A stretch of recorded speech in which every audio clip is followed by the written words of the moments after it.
I've not been one to count calories, but I thought it might be interesting to know how many I do actually consume on a daily basis. My body fat, every time I've measured it over the last 20 years of being in the fitness industry, has been consistently below 10%. So I thought you guys might be intrigued to know what my nutrition breakdown actually looks like. And as a bonus today, to broaden the spectrum somewhat, I'm also going to work out how many calories my client Johan consumes every day. If you don't know Johan from my videos, he's been training with me for a little over 9 years.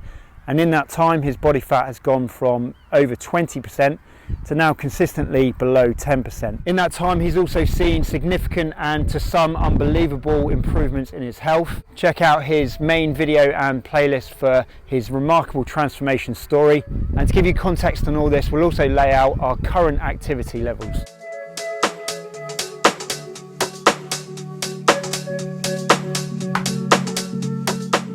Johan's daily food consumption is a little more straightforward than mine, in the fact it's only really his evening meal that varies, and his breakfast and lunch are usually pretty fixed. My meals and snacks are pretty interchangeable, and you should check out this recent video to understand what I mean. But for the purposes of today's video, I've gone with what is probably the most frequent 4 eatings I would have in a day. We'll shortly get on to our macronutrient breakdowns. For those of you who don't know, macronutrients are proteins, carbs and fats. After calculating both of ours, I was quite surprised with what I found. More on that coming up. Before I get on to each of our intakes though, I want to talk about why I've never really done calorie counting before.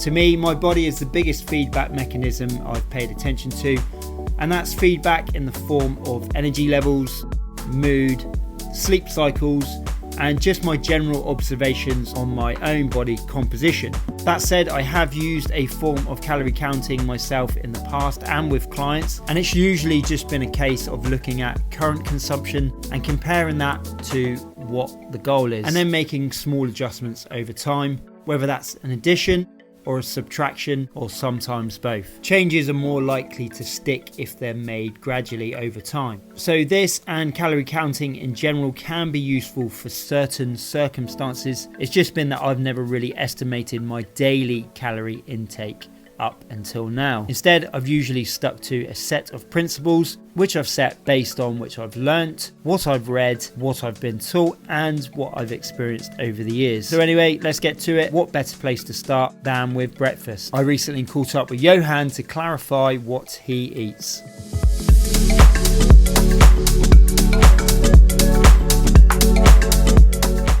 Right, okay, so tell me what it is you have for breakfast. For breakfast I have 58 grams of granola and 150 grams of yogurt and 2 tablespoons of flaxseed.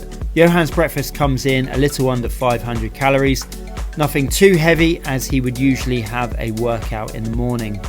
My breakfast does vary a bit these days, but my most frequent is my cooked beef mince and chopped veg.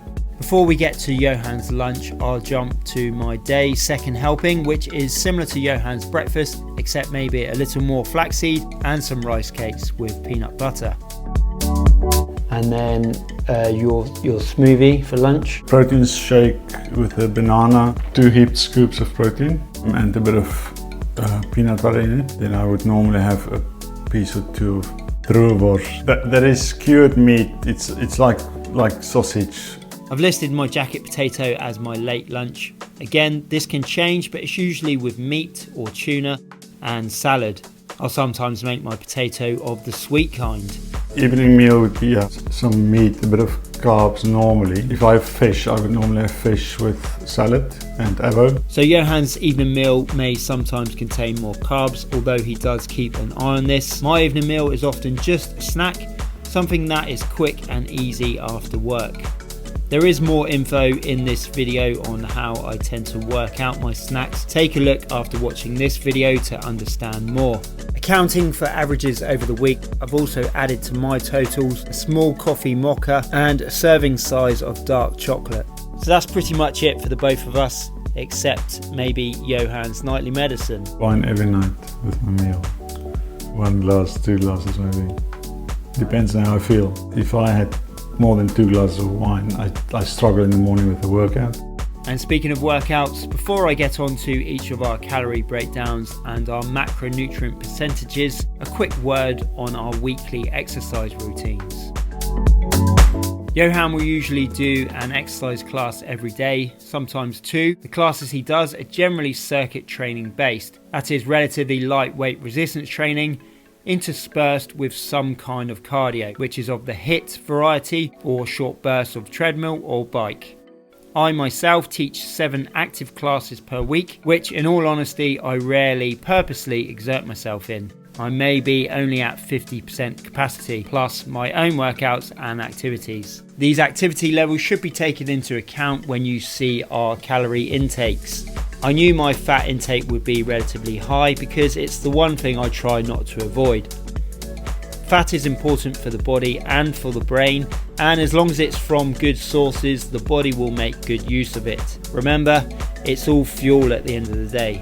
I do have a bit of mayonnaise with my salad, but the rest is natural fat you would find in nuts and seeds, and the fat I get from animal sources is in the most part organic. Johan is lower in his carb intake than I am, but higher in protein, and after doing this video, that's one thing I would maybe change slightly.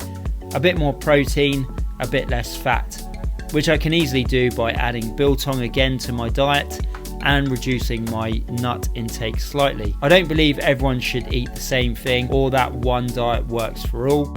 Check out my past nutrition videos for more info on this. Hopefully this video shows the importance of working out the best food for you, taking into account your lifestyle and activity level. Let me know if you have any questions about what you've seen in this one. My advice is always to write down what you currently eat and aim to make small improvements over time. Thanks very much for watching. I'll see you soon on the next video. Take care.